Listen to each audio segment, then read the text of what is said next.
Imagine standing on the floor of the New York Stock Exchange in 1971, witnessing the U.S. abandon the gold standard. That moment marked a significant shift in our financial system, turning cash into a mere promise rather than a tangible asset. Today, we're at a similar crossroads. The question isn't just about the utility of cash, but about its reliability as a store of wealth in an ever-evolving economic landscape.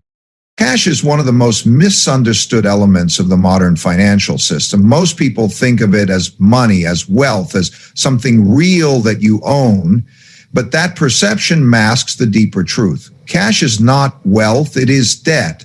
It is a liability of a government or central bank, a promise to pay rather than a thing of inherent value. And like all promises, its reliability depends entirely on the conditions under which it was made and whether those conditions still exist.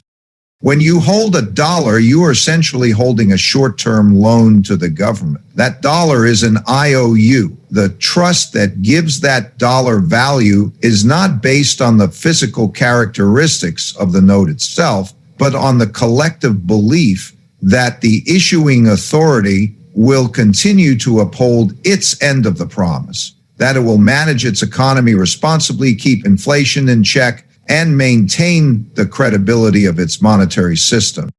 This has not always been the case. If you look back through history, you'll see that money used to be linked to something tangible, most notably gold. Under the gold standard, each unit of currency was backed by a specific quantity of gold, which imposed a natural limit on how much money could be created. But in 1971, that link was severed. The US dollar, which was the backbone of the global monetary system, became a fiat currency, meaning its value is no longer derived from gold, but from government decree. That shift fundamentally changed the rules of the game. Once governments were free to print money without the constraint of a gold reserve, the temptation to finance deficits through monetary expansion became much stronger. As a result, the supply of cash has grown dramatically, particularly in times of crisis. During the 2008 financial crisis, and again during the COVID-19 pandemic, central banks created trillions of dollars of new money to stabilize the system. That response was necessary to prevent the collapse, but it came at a cost. The cost is inflation, and over time, inflation is a silent killer of wealth. It chips away at the purchasing power of your cash. The coffee that costs $2.00 today might cost $3.00 tomorrow, not because its intrinsic value changed, but because the currency it's priced in lost value. This erosion of value doesn't happen all at once. It happens slowly, subtly, until the money in your pocket buys you less and less. That is the hidden tax of holding cash.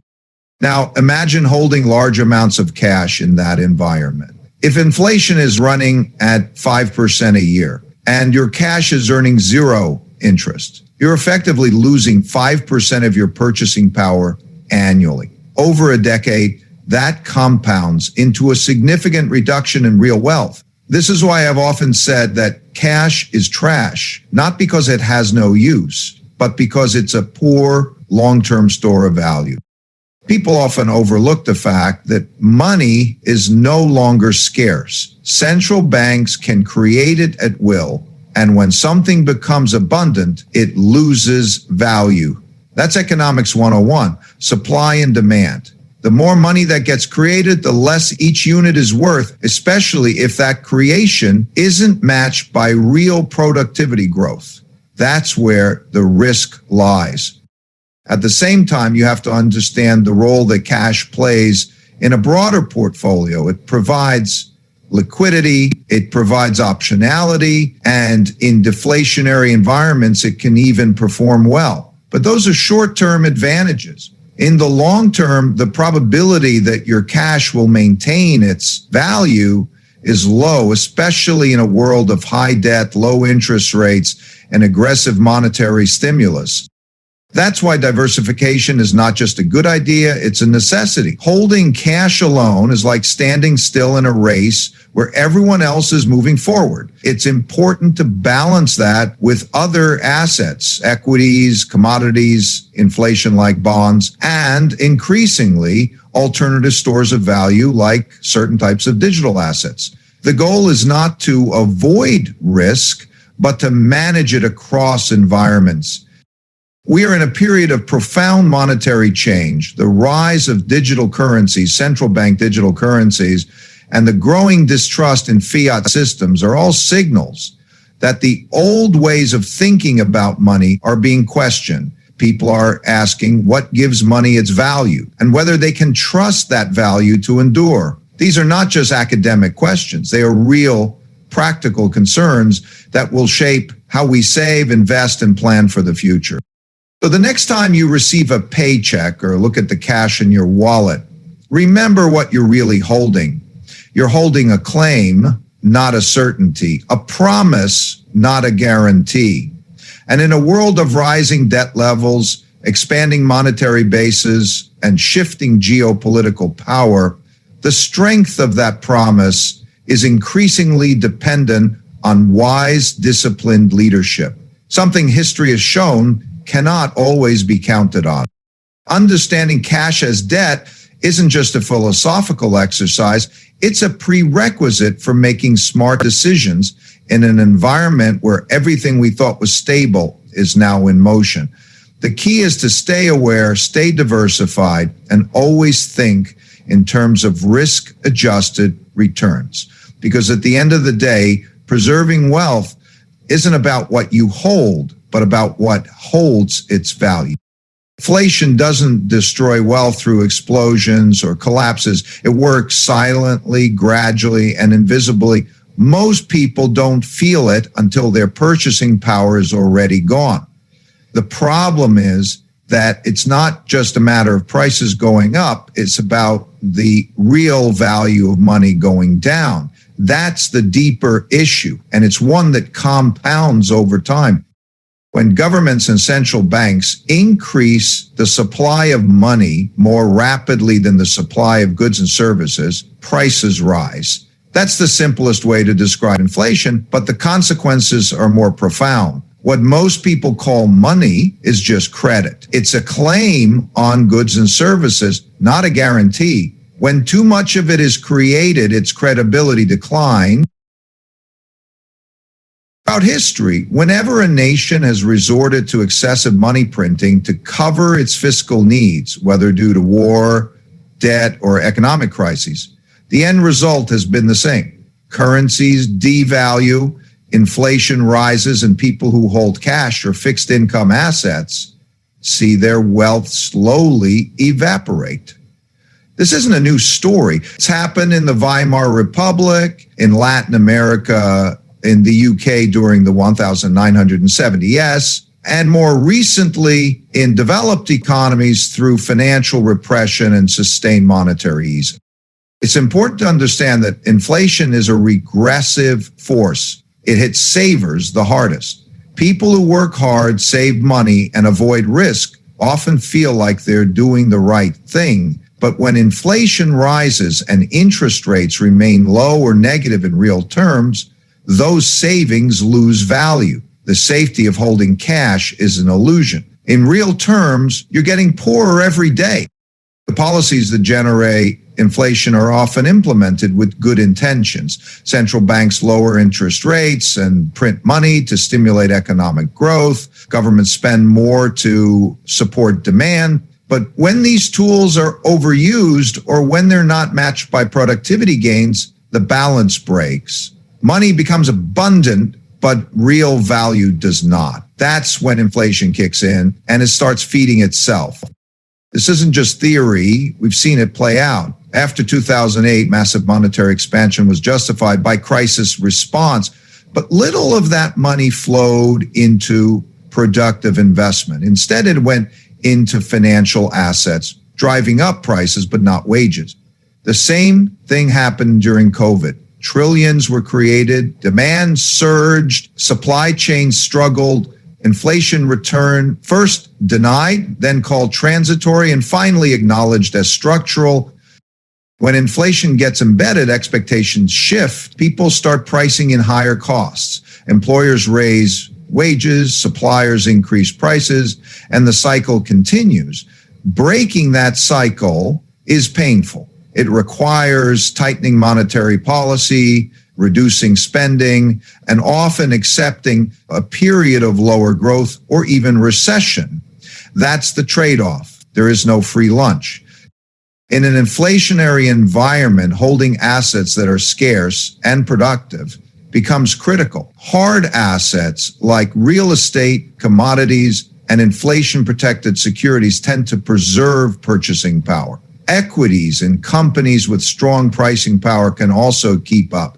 But cash, especially in large quantities, becomes a melting ice cube. It looks solid, but over time, it disappears. That's why I've said cash is trash, not because it's useless, but because people often overestimate its safety. It's liquid, it gives you optionality, but it's not a place to store long-term value. If inflation is running at 5% and you're earning 2% interest, you're losing 3% of real value every year. Compounded over a decade, that's a massive erosion of wealth. First part is that most people don't notice until it's too late. Their savings buy less, their expenses rise, they take on more risk to try to catch up, and eventually they realize they've been playing a rigged game. The rules weren't what they thought. That's why it's so important to understand the mechanics of inflation, to recognize its signs early, and to position accordingly. We are now living through a moment of transition. Inflation is no longer a theoretical risk, it's a present reality. And navigating it requires a deep understanding of how value is created, how money works, and how policy decisions ripple through the system. In the end, preserving wealth isn't about finding the perfect investment. It's about understanding the environment and adapting to it. Inflation changes the environment. It changes the rules of the game. And those who cling to cash out of comfort or habit are likely to wake up one day and find that what once felt safe is now their biggest liability. History is a mirror. It reflects patterns that repeat themselves, not in identical forms, but in familiar rhythms. When we examine the economic cycles of the past, we uncover lessons that are both timeless and timely. These historical precedents offer insights into the dynamics of debt, inflation, and monetary policy, guiding us through the complexities of today's financial landscape. In early 1930s, the world grappled with the Great Depression. The U.S. economy was in turmoil with deflation and high unemployment. In response, President Franklin D. Roosevelt took the bold step of severing the dollar's link to gold in 1933. This move allowed for greater monetary expansion, aiming to stimulate the economy. The Federal Reserve's policies during this period laid the groundwork for future monetary interventions, highlighting the delicate balance between stimulating growth and maintaining currency stability. Fast forward to the 1940s, World War II demanded massive government spending. To finance the war effort, the U.S. government issued significant debt, and the Federal Reserve implemented yield curve control to keep interest rates low. This policy ensured that borrowing costs remained manageable, facilitating the war financing. However, the post-war period saw inflationary pressures as the economy transitioned from wartime production to peacetime activity. The Fed's experience during this era underscores the challenges of managing inflation in the aftermath of large-scale fiscal and monetary interventions. The 1970s presented another critical juncture. After the U.S. abandoned the gold standard in 1971, the decade was marked by stagflation, a combination of stagnant economic growth and high inflation. This period challenged traditional economic theories as the usual tools for combating inflation seemed ineffective. The Federal Reserve's struggle to control inflation during this time highlighted the complexities of monetary policy in the face of supply shocks and shifting economic paradigms. Sinloid.org. In response to the inflationary crisis, the late 1970s and early 1980s saw a significant shift in monetary policy. Under Chairman Paul Volcker, the Federal Reserve raised interest rates dramatically, reaching levels above 20%. This aggressive stance successfully curbed inflation, but also led to a severe recession. The Volcker era demonstrated the effectiveness of decisive monetary policy in controlling inflation, albeit at the cost of short-term economic pain. The early 2000s introduced new challenges. The dot-com bubble burst, followed by the 2008 financial crisis. In response, central banks worldwide adopted unconventional monetary policies, including quantitative easing and near-zero interest rates. These measures aim to stabilize financial markets and promote economic recovery. However, they also led to concerns about asset bubbles and long-term financial stability. The COVID-19 pandemic in 2020 brought unprecedented economic disruptions. Governments and central banks responded with massive fiscal stimulus and monetary easing. While these actions mitigated immediate economic fallout, they also contributed to a surge in inflation as economies reopened. The pandemic response highlighted the delicate interplay between fiscal and monetary policies and the challenges of calibrating interventions in real time. Throughout these historical episodes, a recurring theme emerges: the tension between short-term economic support and long-term financial stability. Excessive debt accumulation, if not managed carefully, can lead to inflationary pressures and undermine confidence in monetary systems. Conversely, overly tight monetary policies can stifle economic growth and exacerbate downturns. Striking the right balance requires a nuanced understanding of economic dynamics and a willingness to adapt policies as conditions evolve. In conclusion, history offers valuable lessons for navigating today's economic challenges. By studying past cycles of debt, inflation, and monetary policy, we can better anticipate potential pitfalls and craft strategies that promote sustainable growth. While the specifics of each era differ, the underlying principles remain consistent. Recognizing these patterns empowers us to make informed decisions and build a more resilient financial future. One of the most fundamental truths in economics and investing is that no one asset, no one market, no one economy performs well all the time. The world is too complex, and the forces driving outcomes are too varied and unpredictable. That's why diversification isn't just a tactic, it's a principle. It's a timeless strategy based on how reality works. The idea is simple but profound. If you're placing all your wealth into a single area, whether it's a stock, a country, a currency, or commodity, you're exposing yourself to risks you might not even see coming. Those risks are often hidden in plain sight, and they tend to emerge when the environment changes. In a world where economic and geopolitical shifts happen quickly and often unexpectedly, putting all your eggs in one basket is not just unwise, it's reckless. When you look at the history of wealth destruction, whether it was through hyperinflation in Zimbabwe, the collapse of the Russian ruble, the sovereign debt crises in Latin America, or even the tech bubble in the US, one thing becomes clear. Those who concentrated their wealth suffered the most. Those who diversified tended to preserve it. That's not a coincidence. It's a law of nature and finance. Diversification works because different assets respond differently to different environments. Equities tend to do well in times of growth. Bonds can provide stability during slowdowns. Gold can perform during inflationary periods or crises of confidence. Cash, though it erodes in value over time, can provide optionality when everything else is falling. Real estate, commodities, inflation-protected securities, each has its time and place. The power is in the mix, not in the individual elements. It's tempting to believe you can time these environments, that you can move in and out of the right assets at just the right time. But the reality is that even the best investors in the world don't do that perfectly. Predicting the future is extraordinarily difficult. What you can do, though, is prepare for a range of possible futures.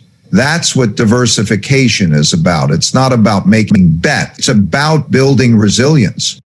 I spent decades studying economic history and building models to understand how different environments evolve. One thing that becomes clear is that economic conditions move in cycles. Debt cycles, business cycles, productivity cycles, geopolitical cycles. Each brings with it a different set of risks and opportunities. The problem is most investors build their portfolios based on what's recently worked, not on what's coming next. They get blindsided because they don't think deeply enough about how vulnerable they are if the world changes.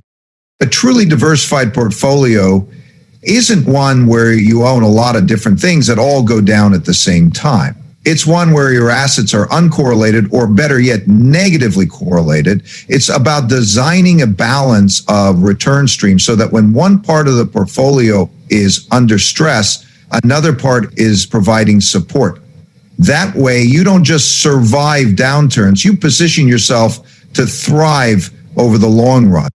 In practice, that means going beyond the traditional 60/40 portfolio. It means thinking globally, not just domestically. It means holding assets that perform in inflationary environments as well as deflationary ones. It means not being overly exposed to the success or failure of any one country's monetary policy, political stability, or economic outlook. For example, during the 2008 financial crisis, investors who were diversified across asset classes fared far better than those heavily concentrated in equities or real estate.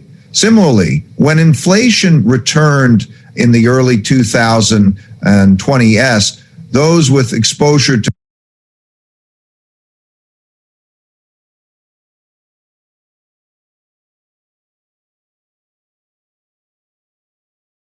commodities and inflation-like bonds found themselves in a much stronger position than those sitting in cash or long-duration bonds. Diversification is also psychological. It reduces volatility, and that reduces the likelihood of making emotional decisions at the worst possible times. Investors often panic, not because their portfolio has gone down, but because it's gone down more than they expected or could emotionally handle. A diversified portfolio smooths out those extremes. It helps investors stay the course. In today's environment, where interest rates are shifting, inflation is less predictable, geopolitical tensions are rising, and debt levels are historically high, diversification is not optional. It is essential. It's not just about protecting wealth. It's about adapting to a world that is changing faster than ever before. To be truly diversified, you need to go beyond what feels comfortable. Comfort often means familiarity, and familiarity often means correlation. True diversification requires stepping outside of that. It means building a portfolio that might look strange on the surface, but is robust underneath. It means respecting what you don't know and planning for what you can't predict. The world doesn't reward certainty. It rewards preparedness.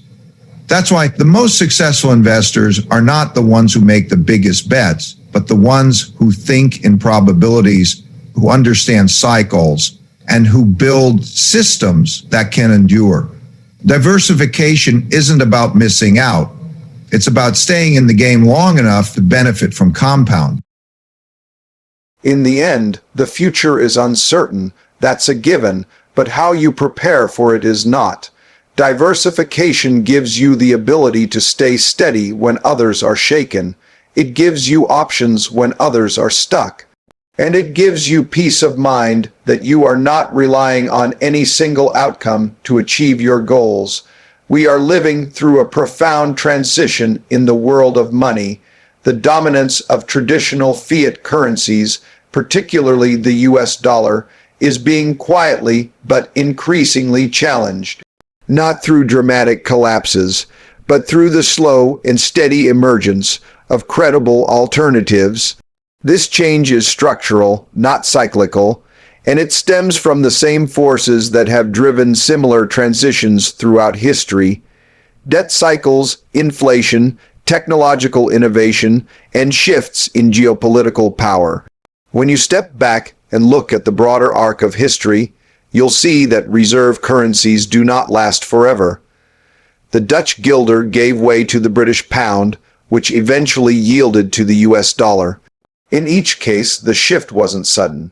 It evolved over decades, driven by changes in economic strength, fiscal discipline, and global trust.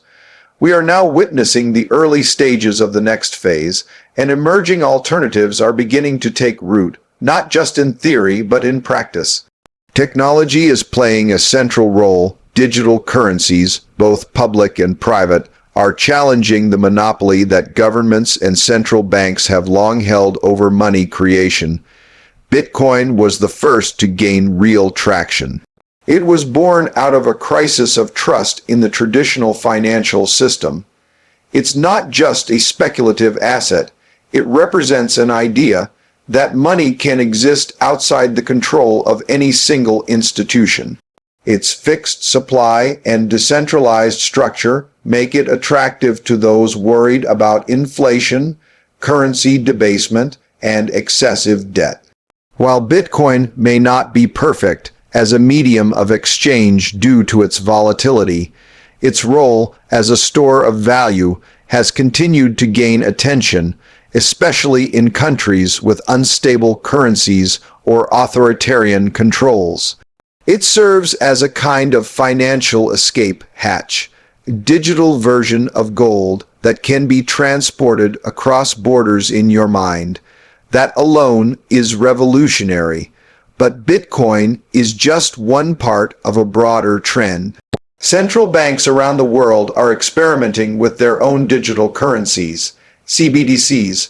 China's digital yuan is the most advanced, with trials already impacting millions.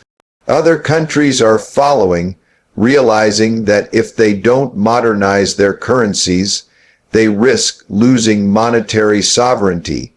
CBDCs offer faster transactions, more traceability, and greater control over monetary policy implementation.